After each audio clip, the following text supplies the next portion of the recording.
Good morning, basan tayo na ating libro. Today is 11 December 2022, History of the Filipino People by Agoncillo and Guerrero. Naririnig kaya ako niyan?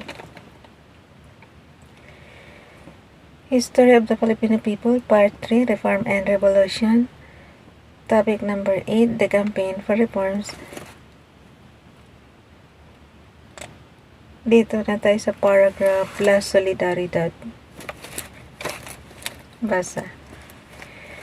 La Solidaridad. The last 2 decades of the 19th century were characterized by political activities never before witnessed among the Filipinos. It was an era of growing political and social consciousness and discontent, which found expression in the works of Lopez-Haina, Rizal, Del Pilar, Eduardo de Lete, Pedro Gubantes, and others who left the Philippines in search of freedom elsewhere. Lopez-Haina and other reformers founded the Filipino Circle in Madrid in 1882 and even published its mouthpiece to bring to the attention of the peninsular Spaniards the so-called Philippine problem. But the minister of the colonies discouraged the circle and its mouthpiece, with the result that the reformists were forced to disperse in 1887. However, Eduardo de Lete and other Filipinos put out the newspaper España en Filipinos, which was to voice the desires of the Filipinos. The patriotic Filipinos at home collected funds as advance subscription, but before the money could reach the editor Eduardo de Lete, the newspaper had already passed out of existence. It was at this point that the reformists in Spain thought of publishing an official organ. On the suggestion of Mariano Ponce, it was agreed to continue the publication of the España in Filipinas, but the failure of the paper was taken as a reason against reviving it. In 1888, the expatriates in Spain proposed to the reformists at home that a new organ be founded, a proposal that was accepted by the Manila end of the reform movement.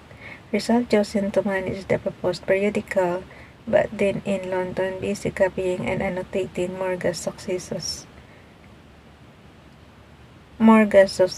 de las Islas Filipinas, turned down the offer. With the arrival of Marcelo Del Pilar in Barcelona on New Year's Day 1889, the founding of a Filipino organ gained acceptance from all Filipinos in Spain. It was agreed to finance the first numbers of the periodical by contribution from the Filipino expatriates. On February 15, 1889, the first number of La Solidaridad came out in Barcelona. The paper was fortnightly dedicated to the exposition of conditions in the Philippines, the defense of the Filipinos against the malicious and slanderous attacks of the hard writers of the priors, and the publication of studies about the Philippines and the Filipinos. The first editor of Soli was Lopez-Haina, but he turned over its management to Del Pilar in December 1889. The news of the birth of the Sol reached the Philippines within 2 months, and soon the nationalists began sending their contributions to Spain. The periodical came out regularly every 15 days, thanks to the patriotism of the Filipinos in Spain and those in the Philippines. In writing for the Sulit, the Filipino reformists used pen names for obvious reasons. Rizal used Dimas Alang and Laong Laan. Mariano Ponce had under the pen names Tikbalang, Naning, and Kalipulaco. Antonio Lona used Tagalog. Marcelo Esteblar wrote under the pen name Plaridel, and Jose Panganiban wrote as Jumapa. The Spaniards in the Philippines naturally forbade the reading of the periodical, but their vigilance was not enough to discourage the Filipinos from smuggling in copies of the forbidden newspaper.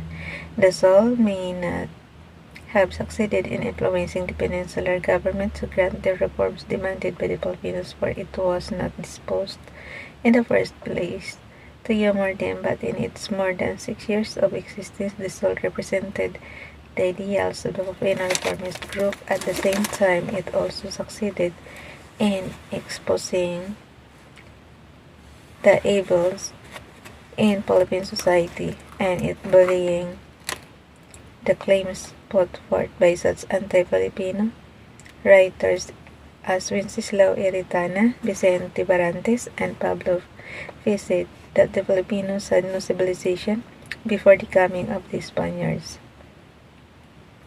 Thus, when Barantes claimed that the Filipinos had no theater, Rizal, writing in the Sol, ridiculed him and exposed not only his prejudice, but also his profound ignorance. The Solid then represented in that age the spirit of the Filipinos.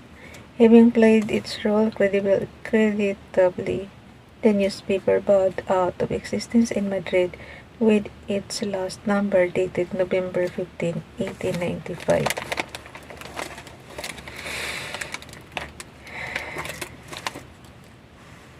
Okay. Dito tayo sa the Hispano-Filipino Association. The Hispano-Filipino Association, at first, the reformists worked individually, but later, on realizing the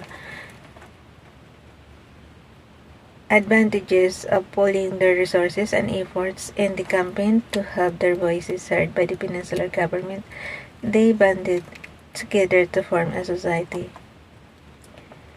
The society, conceived as early as July 1888, was inaugurated on January 12, 1889 in Madrid. Since it was composed of Filipinos and Spaniards who favored the granting of reforms in the colony, the society was called Hispano-Filipino Association. Prominent among the Spanish members of the society were Miguel Moraita, professor of history at the Universidad Central de Madrid, and Felipe de la Corte, author of several works on the Philippines. Moraita was elected president of the society to make the propaganda work effective. The society was divided into three sections: the political section under Marcelo H. del Villar, the literary section under Mariano Ponce, and the sports section under Thomas Arrijola. The central directorate of the association outlined the reforms needed in the Philippines, among the most important of which were the compulsory teaching of Spanish in all schools, the suppression of inhuman. Ulitin ko lang kaysa. The central directorate of the association outlined the reforms needed in the Philippines, among the most important of which were: number 1, the compulsory teaching of Spanish in all schools; number 2, the suppression of inhuman punishment in all jails and tribunals of justice; number 3, the establishment of the civil register and the register of deeds; number 4, the abolition of the Dismus Prejalis and the Sanctorum; number 5, the establishment of secondary schools in 2 of 3 provinces of the archipelago; number 6, reforms in the University of Santo Tomas in order to raise it to the rank of the university in Spain; number 7, the establishment of agricultural banks; number 8, the initiation of reforms in the public administration; and number 9, construction of goods roads and railways.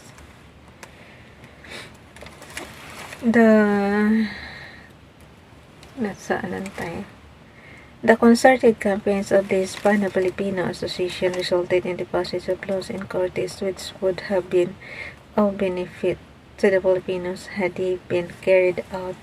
It was this society which urged no less than 52 Spanish towns to petition the Cortes to favor parliamentary representation of the Philippines. The petition was presented to the Cortes by Representative Emilio Janoy on February 21, 1895, but nothing came out of it. The society also secured the passage of the Moral Law in 1893, the law for the compulsory teaching of Spanish, and the laws providing for the initiation of reforms in the judiciary, but these reforms were never carried out in view of the return to power of the reactionary group in Spain. Mahaba ba itong ano? Last na tong The Role of Masonry. Bukas na itong La Liga Filipina. Okay. The Role of Masonry.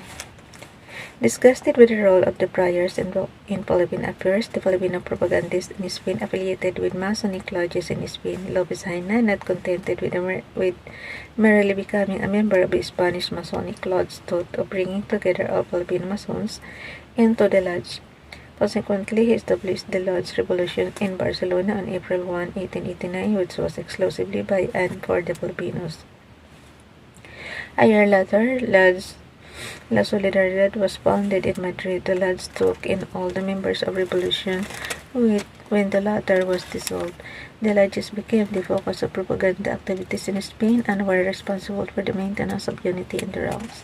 The leading Filipino Masons then thought that it was time to establish lodges in the Philippines. Pedro Serrano, Lactao, and Antonio Luna were selected to carry out this decision.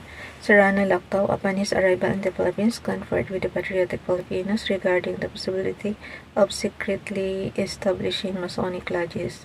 On January 6, 1891, the Lodge Nilad was established, and a year later, on March 10, 1892, it was recognized by the Grand Oriente Español, the Spanish Mother Lodge. The Masons were careful in their pronouncements, for they did not want to antagonize unduly the Spanish authorities. In one of their meetings, the Masons set forth their platform as follows: "We want a dignified, free, and prosperous country in whose horizons can be seen the splendor of the sun of justice and civilization. We want a democratic regime, a genuine and effective autonomy of the human individual as against the enslaving pretensions of an ambition that nourishes its life in the obsession of the rights of the people and that waters its happiness with the thirst of the needy. We want a good government and a good administration. We want our country to be represented in the courts. Not a single representative, not a single senator is defending its interest in the Spanish Parliament.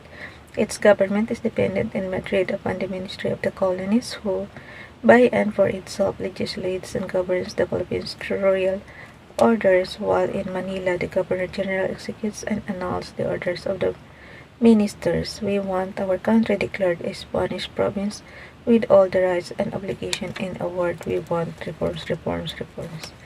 So, gusto talaga nila maging province tayo ng Spain. Such platform could not but win the sympathy of the enlightened Filipinos in view of the increasing number of Masons. It was thought practical to establish other lodges throughout the Philippines. As of May 1893, the Masonic lodges in the country numbered 35, 9 of which were in Manila. The popularity of Masonry was such that even women joined it. The first woman to become a Mason was Rosario Villaruel, who was initiated a member of the Lodge Walana on July 18, 1893. The other female members were Trinidad Rizal,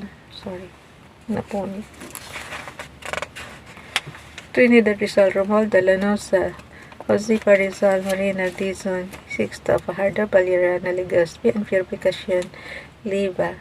It can be said that the propaganda corps was composed mostly of Masons, and it was this fact which worried the Spanish Minister of the Colonies, who on April 4, 1895 sent a cablegram to the Governor-General in which he said that an alarm exists here about the separatist work in that archipelago through Masonic propaganda that excludes all Spaniards and is directed exclusively by natives. I request Your Excellency to inform me hourly of this, and if true, to redouble the vigilance and to issue necessary orders to the provincial governors. At the outbreak of the revolution, Masonry was already deeply entrenched in the Philippines. Though not directly responsible for the revolution, Andres Bonifacio, however, was a Mason. It serves as a pattern for the methods and organization of the radical Katipunan. Okay, naabutan na tayo ng oras. Naalis tayo ngayon eh. So, hanggang kaya na lang guys. Bukas na yung La Liga Filipina. Bye everyone. God bless.